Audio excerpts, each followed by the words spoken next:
ये कक्षा 7 का पर्यावरण अध्ययन का 5वां चैप्टर है जल।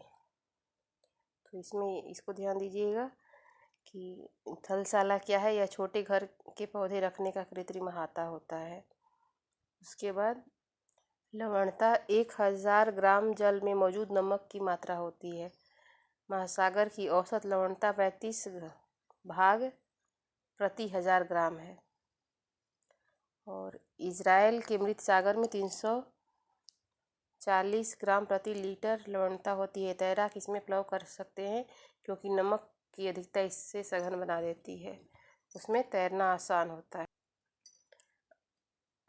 अब पहला प्रश्न है कि वर्षण क्या है। तो सूर्य के ताप के कारण जल वाष्पित हो जाता है। ठंडा होने पर जल वाष्प संघनित होकर बादलों के रूप लेता है और फिर वर्षा हिम वृष्टि के रूप में धरती या समुद्र पर नीचे गिरता है। और ये क्रम बार बार होता है, इसे जल चक्र कहा जाता है। अगला प्रश्न है, तो जल चक्र भी वहीं पर है। और अगला प्रश्न है, लहरों की ऊंचाई प्रभावित करने वाले कारक कौन कौन से हैं। तो लहरों को प्रभावित हवा कर, ये यहाँ पे दिया हुआ है कि समुद्री सतह पर पवन बहती है तब तरंगे उत्पन्न होती है। जितनी ही तेज पवन बहती है तरंग उतना ही बड़ा होता है। तूफान में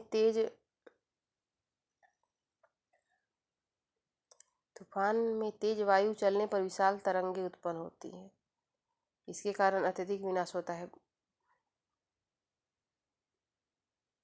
और भूकंप, ज्वालामुखी उद्गार या जल के नीचे भूस्खलन के कारण महासागरीय जल अत्यधिक विस्थापित होता है। तो लहरों का यही कारण होता है। तेज वायु, भूकंप, ज्वालामुखी उद्गार या जल के नीचे भूस्खलन के कारण लहरें उत्पन्न होती हैं। और सेम उत्तर इसका भी होगा। महासागरीय जल की गति को प्रभावित करने वाले कारक कौन कौन से हैं। तो तेज वायु, तूफान और भूस्खलन,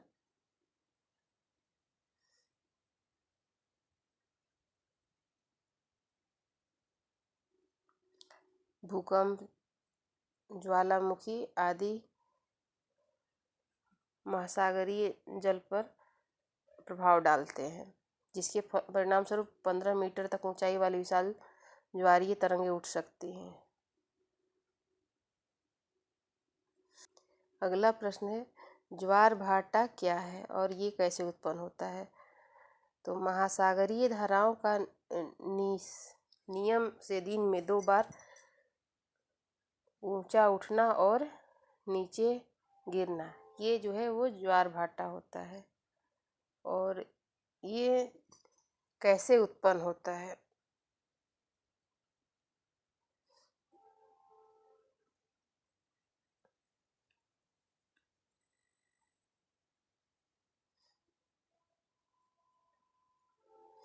तो ये यहाँ पे दिया हुआ है कि दिन में 2 बार नियम से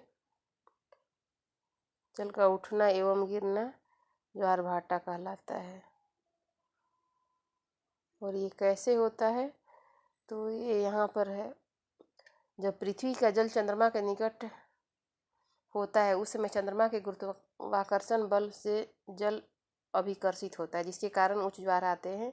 पूर्णिमा एवं अमावस्या के दिन सूर्य, चंद्रमा, पृथ्वी तीनों एक सीध में होते हैं और इस समय सबसे ऊंचे ज्वार उठते हैं। इस ज्वार को बृहत ज्वार कहते हैं। पूर्णिमा और अमावस्या, फुल मून और न्यू मून, ये इंग्लिश का जो एनसीईआरटी का किताब है उसमें दिया हुआ है, उसमें भी दिया हुआ है। और ये ऊंची ज्वार का हुआ।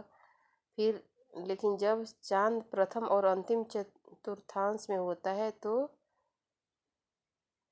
चांद एवं सूर्य का गुरुत्वाकर्षण बल विपरीत दिशाओं में महासागरीय जल पर पड़ता है, जिसके परिणाम स्वरूप निम्न ज्वार भाटा आता है।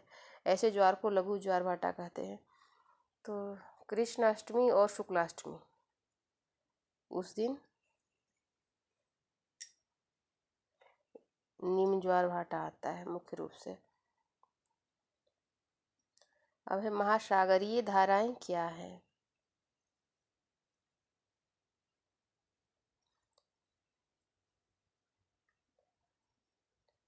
तो महासागरीय धाराएं निश्चित दिशा में महासागरीय सतह पर नियमित रूप से बहने वाली जलधारा होती है। महासागरीय धाराएं गर्म या ठंडी हो सकती हैं, जैसे लेब्राडोर है, ये सीधा जलधारा है। गल्फ स्ट्रीम जो है वो गर्म जलधारा है।